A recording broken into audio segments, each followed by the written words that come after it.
So, are you waiting for the perfect time to talk to your child about sex, bodies, or puberty? If you are, you're not alone. A lot of parents do. They wait for their child to bring it up, or until school covers it, or until they've they've read just one more book and finally feel ready. But here's the thing, waiting too long or trying to do it all in one go can actually make sex ed feel harder for you and for your child. And that's exactly what we're talking about today. The common mistakes that even really caring, well meaning parents make that unintentionally get in the way of good sex ed and what to do instead. Because I've been doing this for over 25 years now, helping families have conversations that feel honest, calm, and shame free. And what I've learned is you don't need to be perfect, you don't need to be an expert, you just need to start.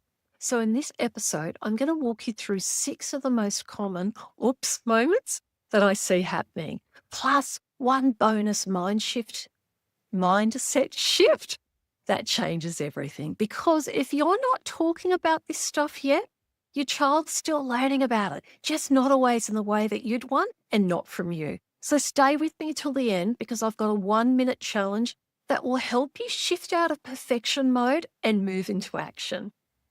What if talking to your tween about sex didn't make you want to run for the hills? On Sex Ed for Tween Parents, we ditch the awkward and keep it real with chats that actually work. I'm Cath Hakanson, sex educator, mum, and your guide to handling all the tricky stuff without cringing or making it weird. So we're going to look at the mistakes that make sex ed harder than it needs to be. And so let's talk about some of the common traps, the sneaky things that can make it feel way harder than it has to be. And look, you might nod along to one or two of these, and that's totally okay. This isn't about judgment. It's about small shifts in your way of thinking and what you're doing that can make a huge difference. First mistake is leaving it too late. A lot of parents wait until their child seems ready. But meanwhile, their kids already hearing things from friends, YouTube, older siblings, or just random memes on social media that they're getting on their phone. And by the time you bring it up, they've probably already filled in the blanks and not always with facts. So starting earlier is better than perfect, and you can always add more information in later, but silence can just make it harder to begin. Second mistake is thinking that sex ed is just about sex. Now, this one's a big one and it's a common one because, the name sex ed, sex education. Most of us tend to think it's about how babies are made or it's about sexual intercourse. And often that might have been what the conversation was for us as we grew up ourselves. So it might feel like it's something that you can delay, but sex education also includes puberty and the changes that happen to bodies. So you do need to be starting early. It's also about consent and boundaries. It's about emotions and relationships. You'll talk about the media, social media, porn, digital safety, the works. So if you're waiting for the sex part to feel relevant, you'll miss out on all those other protective conversations that actually come first. Now, third mistake I see parents making is only talking about their own body. So if you've got a daughter, you're going to be talking about periods and boobs. And if you've got a son, you might be talking about erections, voice changing, getting deeper, cracking. But kids need to understand that all bodies go through puberty and all bodies change. So they don't need to know it. They also need to know about other people's bodies as well, not just know about their own body. Why? Because they're going to have classmates. They might have a younger brother or sister. They might have friends or even future partners who's going to have a body that's going to be different to them. So understanding usually leads to empathy, and empathy usually builds respect. So really, really important they know that puberty happens to everyone. Now, fourth mistake is skipping diversity. So a lot of parents accidentally leave out things like LGBTQIA identities. So they don't talk about gender diversity. They don't talk about the different types of relationships that they might grow up liking someone who's the same sex as them. They might like They might not like anyone. They may be asexual. And they just make that assumption that their child is going to be heterosexual. And kids get these messages. Think of a lot of the cartoon movies, all the Disney movies. They're all about princesses being rescued by men, by boys. So they're picking up lots of heterosexual messages from a lot of different places. And it's what I've found is that parents forget to talk about it, not because they're against it or they're homophobic, but just because they might not think about it or they just don't know what to say. But silence can feel like disapproval. So just naming and letting them know that it exists is super powerful. And you don't need to have all the answers. It's just about making space for the questions. And you can get puberty books that are inclusive, puberty books that talk about same-sex attraction as well. So books can be super helpful with making sure that you are talking about sexual diversity. Now, the fifth mistake is waiting for a big talk moment. Now, this one, believe it or not, is super common.